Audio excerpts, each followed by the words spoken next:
Welcome to Family Matters with Reese Law. We are a family law firm based in Fairfax with an office in Prince William County and serve the Northern Virginia area. In episode 15 of our podcast, we will be talking with Kelly McLaughlan, owner and originator of KME Digital. Kelly runs a digital marketing agency with a team of 25 professionals. Today, we are going to be discussing launching a business as a woman. Hi, Kelly. Thank you for being our guest today and sharing your knowledge on creating and growing a business as a woman. And thank you for joining us today on Family Matters with Reese Law. Hi, Kate. Thanks for having me. Certainly. Well, tell us about why you started KME in 2006. Sure. So back in 2006, I was looking for an opportunity where I could run my own show, where I could be in charge of my own schedule. At the time, we had 4 small children, so being able to be in control of my schedule was important. And I had come from a IT government consulting background. I'm a systems engineer by trade, and I sort of had this vision of, I would create this business out of my house, and I would every morning get up and take my kids off to school, and I would come back and I would work for a couple of hours at my desk, and then magically the work would be over, ding, kind of like a bell that ends at the end of the day. And then my kids would come in, and it would be this perfect logistic schedule, right? And so I went down a couple of paths of what that career might be. I went and completed my accounting degree and thought maybe I should be a tax preparer. That seems like a perfect business that I could do on my own during those hours. I also started an adult literacy, IT literacy program through the community centers in Loudoun County. Interesting. And that was fun. And then also did an internet safety program for children. That was, right when we started talking about how being safe on the internet was so important, with children just having free access to being able to talk to anybody. And so that was the path that I went down. And during that time, my husband was developing a stroller accessory. He went down a whole patent program of developing something that would work with a stroller. And so in doing the research on how we would market that and sell that online, I discovered that there was such a need for just basic digital marketing services. And so that's really how I started. I started picking up some I called them small gigs, where businesses would need help maybe with a Google ad account, or they would need help just managing their website. So that's how I started. Okay. So you basically started with a computer, an internet connection, and maybe a mute button? Yeah. Well, so the mute button was really important on my phone for anyone that has tried to, now we all work or we have all had the experience of working virtually. And so we understand when there are kids in the background and dogs barking in the background. But back in 2006, that didn't really fly. And so having that mute button on the phone when I was engaged in a long conversation really helped me out. There you go. I remember I had a yellow lab at my feet, and my office wasn't ready for about the first 5 days of business. So my dining room table was my office. Puppy was not yet 2. So yes, mute, important. Now, what did KME offer in the beginning? So we started out with just basic search engine optimization, so SEO, which required a lot of sort of back end manipulation on a website, and in the early days, making just some small adjustments to a website could have really quick effects in terms of your overall visibility. You could go in and just tweak a couple of keywords, and boom, you'd be on the first page.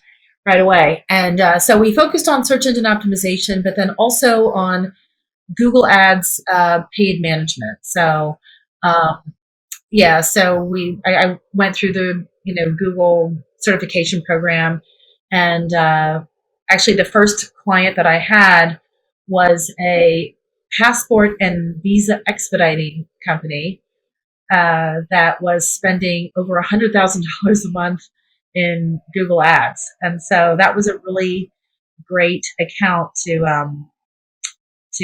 test it out on. Excellent. Excellent. That sounded like a good one to land.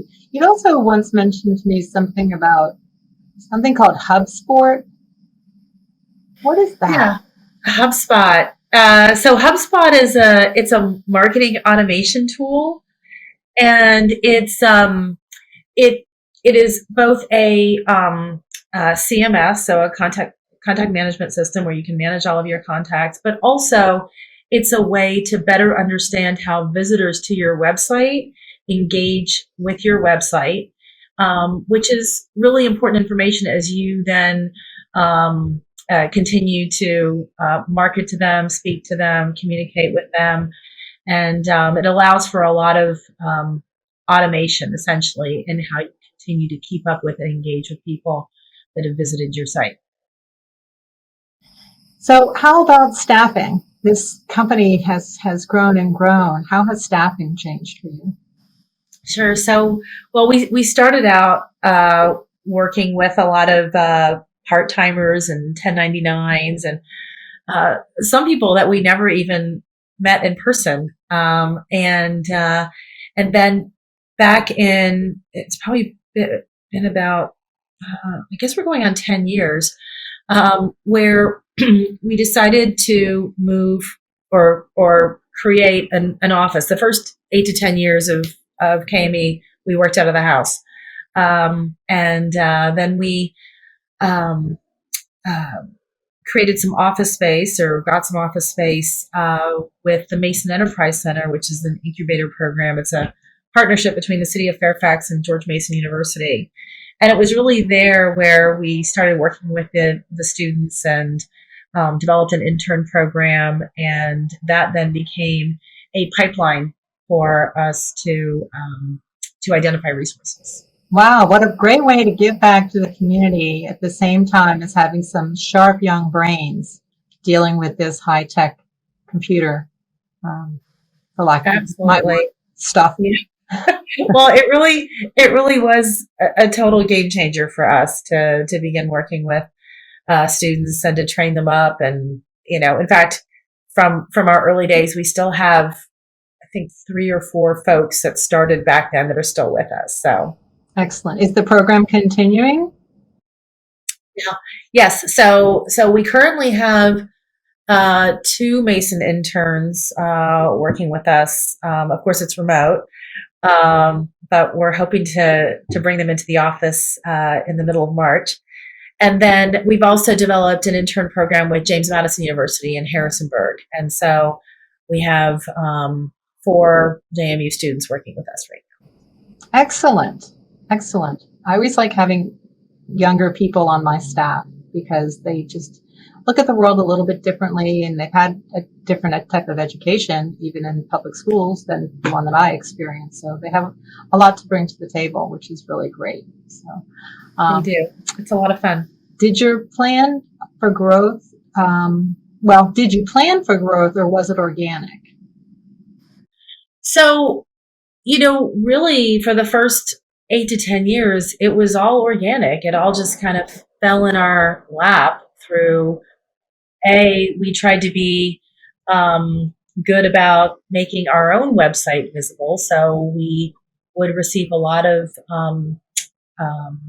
prospects that way, and then through referrals. But we didn't do any kind of outbound marketing.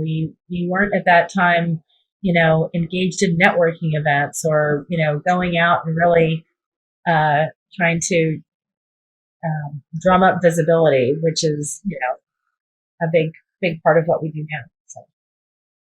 Well, that takes a fair amount of time plus physical energy. So there's advantages to both, I'm sure. How has your role changed in response to the business's growth? We are entering into Women's History Month. And one thing I believe about having my own business is that besides the freedom of not having a boss, it's nobody can limit my potential in the position that I'm in. Nobody's going to tell me that's somebody else's job or something along those lines. So how has your role changed since the business grew and grew? Well, so early on, of course, I was the everything. I wore every hat, and I was the doer of every single client request that came in, and that's not really a big part of what I'm doing now. Now I'm really focused on developing young professionals, and that really has become the main focus of what I do every day, which is to make sure that they are properly trained, that they have the resources that they need, that they're getting the opportunity um, that they need. So you were the doer for a long time, and that was throughout the base years of creating KME and getting that off and running. And so now you're getting the opportunity to supervise and also mentor. Yeah, I personally enjoy the mentoring quite a bit. So it's really nice to have eager people interested in learning, regardless of their age. What do you do to maintain the well-being of KME? Well, for us, our culture is a big part of who we are and why we have folks that want to stay at KME and want to continue working with us. And so even like during the pandemic, we, had a whole committee that was responsible for making sure that we had outings and events, always, safe and socially distanced. But we did a lot of outdoor events. We went hiking. We did a lot of Top Golf. We did a lot of events that allowed us to still see each other and spend time together and develop those friendships and relationships. That was really important. And we also have a lot of nice friendships that have developed KME. There are a lot of folks that go to dinner together and their spouses get together, and there's a lot of outside activity that occurs. That's nice. Sounds like good cohesiveness across the board. Yeah. So what do you do to take care of yourself? You've got a lot on your back, plus the kids. Well, it's funny. I have definitely reprioritized that over the last 5 years, where I've realized that taking care of myself is a priority and is an important part of the day, and isn't something that I should feel guilty about or should be a big luxury. But it's not really the business that has steered me in that direction. It's really that my kids have aged out of needing me to drive them to all of their activities, and being really hands-on involved. Our youngest is leaving for college in the fall, and so that really has freed up a lot of time. And so my husband and I now are on a pickleball league, so that is a big priority. In fact, I even prioritize that around meetings sometimes because it was on the calendar, and I feel guilty about it. And so you have to prioritize, otherwise events will overcome you, meaning client needs. Because you and I are in the same business in that we serve clients, and that's our primary goal. So there's so much to contend with. So what were some of the challenges that you experienced in the course of the time? I guess it's 16 years that you've been around. Well, I think that the areas that I definitely needed help with, thinking about the financial issues with a firm. I definitely needed guidance and assistance on that beyond what I was going to be able to Google. Knowing when to make difficult decisions. I think that at some point I had to shift, understanding that sometimes we have to make difficult decisions for the health of the company, having nothing to do with a personal issue. It's not something to feel bad about or some personal thing that's going on. It is about what is best for the business. And as we've grown and as we now have 25 full-time employees, I'm responsible for them. I'm responsible to make sure that the firm stays stable and is scalable and sustainable, right? So, Right. And that's a lot to shoulder. I often think, I was having a conversation with somebody once, and I made a reference to the fact that I have 7 mouths to feed. And they said, you have 7 children. And I said, no, I have 7 employees, some of which are the only financial support for their family. So paydays not only going to be on time, but I very much respect the fact that they're here with me. And so that will happen. But it is like, oh my gosh, I'm going to sign on to do this lease and these payrolls. But it's what you have to do as the business grows, and to have the opportunity to have the flexibility as well as the opportunities. You couldn't have been mentoring when you were up to your elbows. There just simply couldn't have been time to do that. So. Well, and I think that responsibility, that feeling of that responsibility was really pronounced during the early days and the uncertainty of COVID, right? Where you didn't know what was going to happen next. And you were, feeling you had employees that you needed to take care of. Right? Mm-hmm. Mm-hmm. Yeah. And that was huge. I got a note from one of my employees, a very nice card a few months after we had been back in, and said the greatest gift was when you told us there would be no layoffs and no firings because of COVID, that we would stay intact. And we did. And so, but of course that would be a stressor on the minds of everybody. Well, we're a law firm. If we're not meeting with people, if we're not coming into work, but we got up to remote pretty quick. So like a lot of the world, I know. So yeah, but I think it goes to what people can do. I don't want to say specifically women, but man, women can be very, very creative. I have them in my office. Yes. And they're just great at figuring things out and looking at it from a different angle.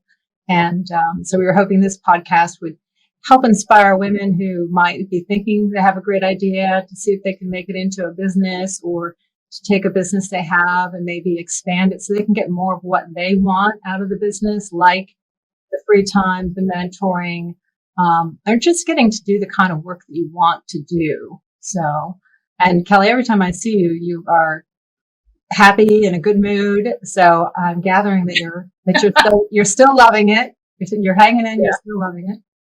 So yes, for sure.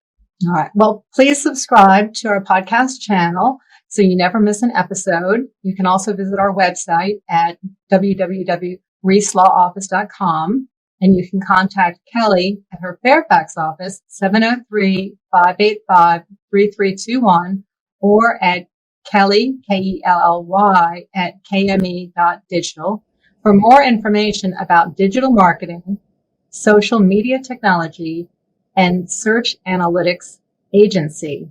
Please contact Kelly. I, as always, 703-279-5140, reislawoffice.com.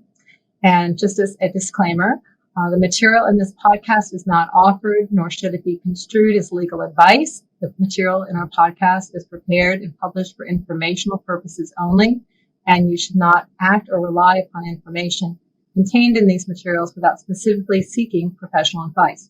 So, talking about SEO is one of the most important things around, as I have learned it. Call Kelly. Thank you so much.